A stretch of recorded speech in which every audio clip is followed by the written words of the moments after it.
we can start Kiswahili or English? Kiswahili. Sawa. Asante sana. Tumefika hapa kituo cha polisi cha Ravin baada ya kutoka kule Nakuru. Leo asubuhi tulifika kule Nakuru, shule ya msingi ya Lions, ili kuutizama mchezo wa kuigiza ambao ulikuwa unaigizwa na shule ya wasichana ya kitaifa ya Butere. Huu mchezo ulifika kule Lions baada ya amri ya mahakama kuu iliyotolewa kule Nyamira na Judge Unfrida Okwani. Amri ya mahakama kuu ilisema kwamba mwanzo shule ya wasichana ya Butere ikubaliwe kuigiza mchezo huo kama ulivyoandikwa na mwenye kuandika. Pili, wanafunzi hao waandamane na walimu wao pamoja na mwelekezi wa mchezo huo ambaye ni Mheshimiwa Seneta Cleophas Malala. Na tatu, serikali ihakikishe usalama wa wanafunzi, walimu na mwelekezi. Hiyo jana niliarifiwa na mteja wangu, ndugu yangu Cleophas Malala, kwamba amefika Nakuru ili kutekeleza wajibu kama alivyoamrishwa na mahakama ya kuwaelekeza wanafunzi kwenye mazoezi.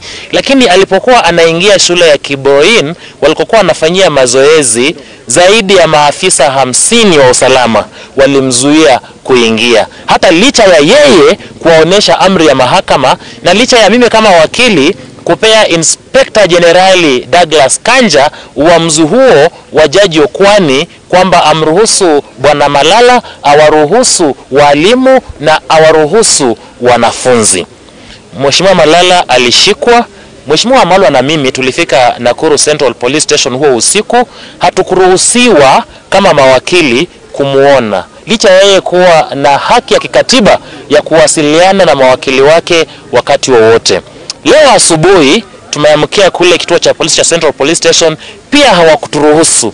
Tukadhania kwamba watampeleka mahakamani kule Nakuru. Tulimuuliza askari aliyesimamia kile kitengo cha polisi cha Nakuru, akasema yeye alipigiwa tu simu kwamba wamfiche Bwana Malala asionekane kwenye tamasha hizo za mchezo wa kuigiza za kitaifa.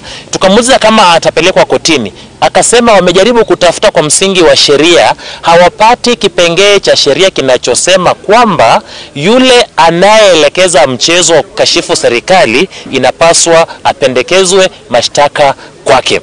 Tulitoka pale basi kwenda kuutizama ule mchezo kwa shule ya msingi ya Lions. Kufika kwenye lango pamoja na Mheshimiwa Wamalwa tulizuiliwa kuingia na maafisa wa polisi waliokuwa wamejihami. Japo tulikuwa tunaongea na wenzetu ambao tulikuwa tumewaambia wafike kule ndani ya asubuhi. Wakatueleza kwamba wanafunzi wale walitarajiwa kuwa kwenye ukumbi wa mchezo saa 12 kamili ili waanze saa 12:15, kinyume na kanuni za drama ambazo zilisema kwamba michezo zote zitaanza saa 2:30 mchana.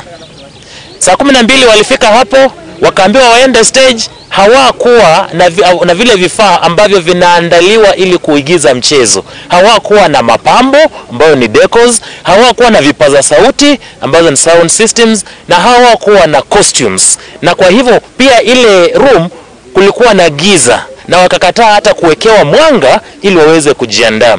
Wanafunzi wale wakasema paka lori iliyobeba vile vifaa iruhusiwe kwenye shule ndiposa waweze kuperform. Saa 1 wakazuia gari ambalo limebeba vifaa vya wanafunzi kutumia kuigiza mchezo kuingia. Saa 2 kamili wanafunzi wakalazimishwa kuelekea kwenye stage.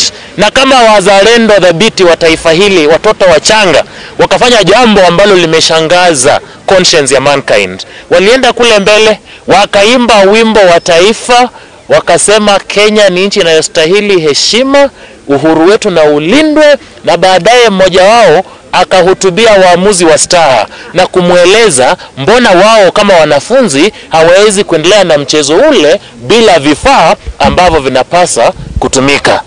Ni kama mtu anakukata mkono na anakupatia ugali kwamba kula kwa dakika 3 huu ugali moto, na amekukata mikono. Kwa hivyo wanafunzi wale kwa uzalendo wao wakataa kuigiza huo mchezo, wakaimba. Walipotoka nje ikawa wanatoka kwenye basi wanunue maji. Askari zaidi ya 50 na vitoa machozi na rungu, wakawavamia, wakawatupia vichoza machozi, wakawapiga, wengine wakaenda Kibroin, wengine wakaingia kwa bus, wengine wakaelekea town. Sasa walimu wao walikuwa wanawakusanya, wameweka kwenye bus, na serikali imeamuru kwamba wanafunzi wale pamoja wote na walimu warudishwe Butere. Wanapongea sasa hivi wanaelekea kule Butere, na nyuma yao kuna gari la askari 14 ambao wameambiwa waende mpaka Butere wasawe mahali ili wasiweze kuperform hii play hata wakishuka nje ya gari. Ni hayo tu. Asante sana. Kwanza niseme pole kwa ndugu yangu Cleo. Hajalala tangu jana, ameandamwa, amewindwa kama mnyama, akashikwa. Yeye amekuwa kama kocha, na kila kocha lazima aandae timu yake. Leo amekuwa na mechi, ni mechi ya kitaifa. Amekuwa Nakuru jana kuandaa timu yake, na amezuiliwa kama kocha kuandaa timu yake kwa mechi ya leo katika michezo ya kuigiza ya kitaifa kule Nakuru. Baada ya kuzuiliwa, yeye ameshikwa akawekwa kwenye cell